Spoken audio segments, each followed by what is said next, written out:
بسم اللہ الرحمن الرحیم۔ مسائل رمضان کے حوالے سے آج کا پہلا مسئلہ یہ ہے کہ روزے کی حالت میں اگر کوئی مرد یا عورت سو جائے اور کوئی ایسا خواب دیکھے جس سے غسل فرض ہو جائے تو اس سے روزہ نہیں ٹوٹے گا اور روزہ اس کا برقرار ہے۔ مسئلہ نمبر 2، اگر کوئی روزے دار دن کے اوقات میں سوتا ہے اور اسے احتلام ہو جاتا ہے تو اس سے روزہ فاسد نہیں ہوتا، بلکہ روزہ تو درست ہے، صحیح ہے، لیکن جتنی جلدی ہو سکے غسل کر لیں اور بلا وجہ غسل میں تاخیر نہ کریں تاکہ روزے کا وقت زیادہ سے زیادہ پاکی کے اندر گزر سکے۔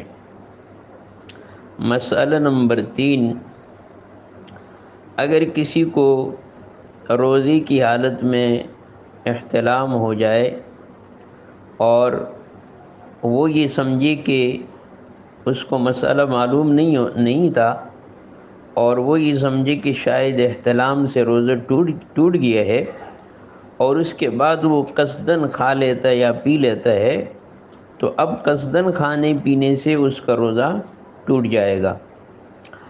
تو اس صورت میں قضا ضروری ہے، کفارہ نہیں ہے۔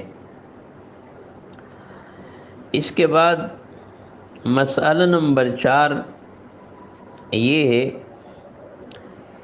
کہ رمضان المبارک میں اگر کوئی شخص بلا عذر روزہ نہیں رکھتا اور اعلانیہ طور پر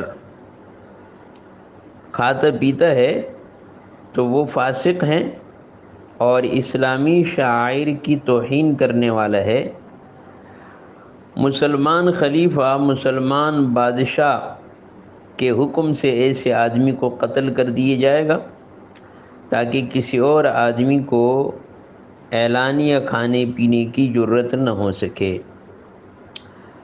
علامہ شامی رحمہ اللہ جلد نمبر 2 صفحہ 151 پر یہی مسئلہ ذکر فرماتے ہیں، فرمایا وَلَوْ أَكَلَ عَمَدًا شُهْرَةً بِلَا عُذْرٍ يُقْتَلْ، کہ اگر کوئی مسلمان بغیر کسی عذر کے جان بوجھ کر اور اعلاناً بلا عذر روزہ کھاتا ہے، یقتل، تو ایسے شخص کو قتل کیے جائے گا تاکہ یہ دوسرے لوگوں کے لیے نشان عبرت بن جائے۔